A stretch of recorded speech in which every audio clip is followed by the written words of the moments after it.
धिटाच्या हृदयाला दरारून घाम फुटावा अशी ती एक भयानक रात्र होती। ही गोष्ट मी 12वीला असताना माझ्याशी घडलेली आहे। हे मी याकरता सांगतोय कारण या वयात खरं खोटं ओळखता येण्याची जाणीव नसते। त्यावेळी माझी घरची परिस्थिती तशी हालाकीचीच। मी कॉलेजला सकाळी जायचो आणि दुपारी कामाला जायचो।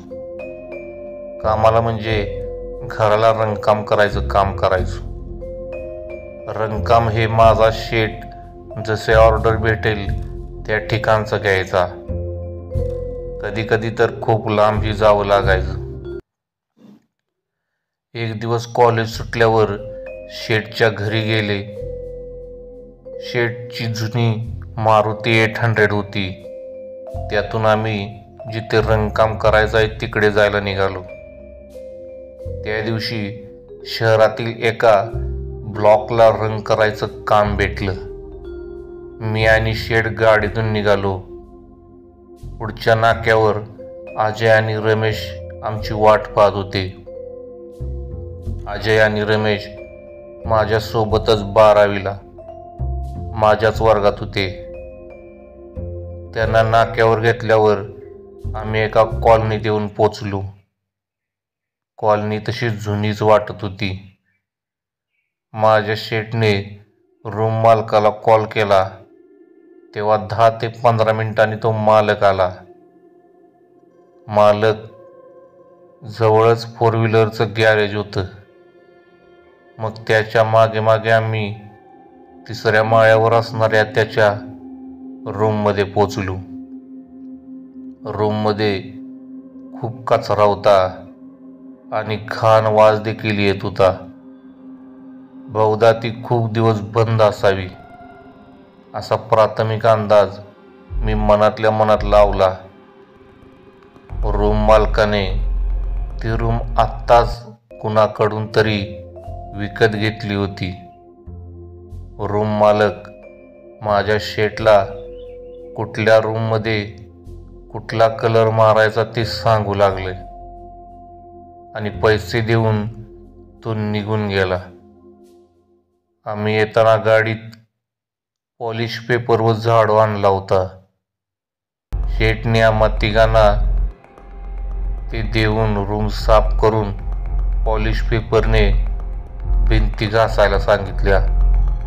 मग आम्ही लगेच कपडे बदलून कामाला लागलो। शेट कलर आणायला गेली। मी आणि अजय हॉलमधील भिंती घासू लागलो तर रमेश हा किचनमधील भिंत साफ करत होता। खूप दिवस रूम बंद असल्याने खूप जाळ पसरली होती। मी हॉलमध्ये असताना मला आणि अजयला जोरात खोकण्याचा आवाज आला। अजय मला म्हणाला, अचानक किती जोरात खोकायला लागला रे हा रमेश, चल त्याला पाहूया। म्हणून आम्ही काम सोडून त्याला पाहायला किचनमध्ये गेलो तर रमेश आमच्याकडे येत होता। मी रमेशला म्हणालो, किती जोरात खोकतोयस रे? तर तो म्हणाला, मी कुठं खोकतोय, मला पण आवाज आला म्हणून तर मी काम सोडून तुम्हाला बघायला इथे आलोय। थोडा वेळ आम्ही तिघे एकमेकाच्या चेहऱ्याकडे पाहायला लागलो। इतक्यात जोरात तसाच खोकण्याचा आवाज आला। तसा आम्ही दचकलो आणि तिघांशिवाय ब्लॉकमध्ये कोणीतरी आहे याची जाणीव झाली आणि घाबरत बेडरूमकडे वळालो। पण बेडरूमचा दरवाजा तर बाहेरनं बंद होता। मी दरवाजा उघडला तसा जोरात खोकण्याचा आवाज आला। आम्ही तिघं पण घाबरलो आणि ओरडत बाहेर पळालो। ब्लॉकचा दरवाजा तसाच उघडा ठेवून खाली उतरायला लागलो। समोरून शेट रंग घेऊन वर येत होते। त्यांना घडलेला प्रकार सांगितला। शेट म्हणाला, चला पाहू कोण आहे बेडरूममध्ये। तसं आम्ही घाबरत मागे निघालो। शेठनं बेडरूमचा दरवाजा आत ढकलला. तसं आत पाहिलं तर कोणीच नव्हतं आणि कसला आवाज येत नव्हता. शेठ म्हणाला, बाजूच्या रूममधून तुम्हाला आवाज आला असेल, रंग आणायला चला, कामाला लागा. पण आम्हा तिघांना ठाऊक होतं की तो आवाज बेडरूममधूनच आला होता. शेठ त्याच्या कामानिमित्त निघून गेले. संध्याकाळ होत आली तरी आम्ही भिंती पॉलिशच करत होतो. हॉल पॉलिश करून झाला. मी बाथरूममध्ये पॉलिश आणि झाडू मारायसाठी गेलो. बाथरूममध्ये एक ट्यूब लावली होती. मी पॉलिश पेपरने भिंती घासत असताना अचानक काहीतरी पडण्याचा आवाज झाला आणि बाथरूममध्ये अंधार झाला. तसा मी धावत किचनकडे पळालो. अजय आणि रमेश मला एकदाच म्हणाले, काय झालं? मी म्हटलं, काही समजलं नाही, पण काहीतरी पडलं आणि अंधार झाला. आम्ही बघायला घाबरत घाबरत मोबाईलच्या उजेडात पाहायला गेलो तर ट्यूब पडली होती, पण ती फुटली नव्हती. तिला काहीच झालं नव्हतं. ट्यूबच तुम्हाला माहीतच असेल तर ती लावताना फिरवून लावायची असती. चालू ट्यूब पडणे म्हणजे सहजा शक्य होत नाही आणि त्यातल्या त्यात ट्यूब एवढ्या उंचावरून पडून तिला काहीच होत नाही, ही बाब मला खटकली. ट्यूब लावून आम्ही किचनकडे वळालो.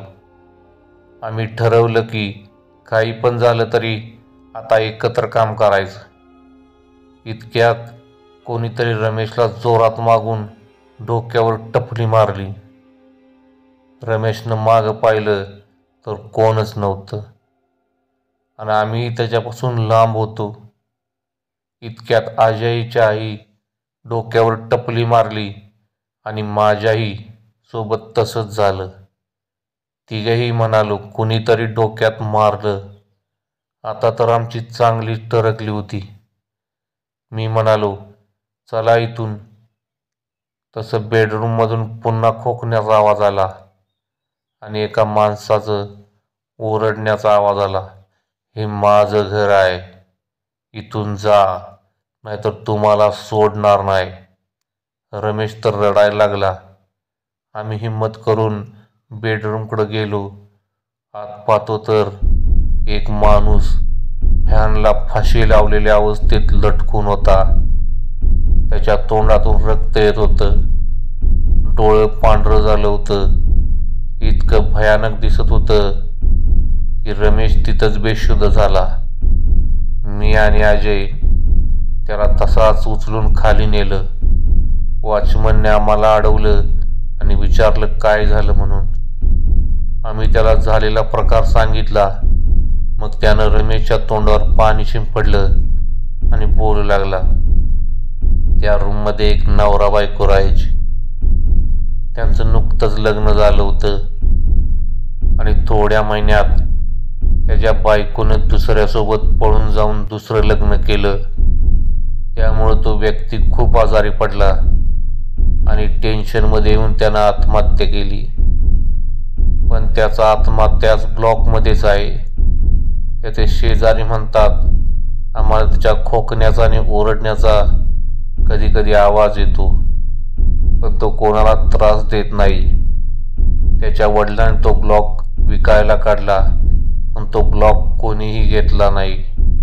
आता एकाने खूप कमी किमतीत तो घेतलाय, पण त्याला तिथं भूत राहू देणार नाही.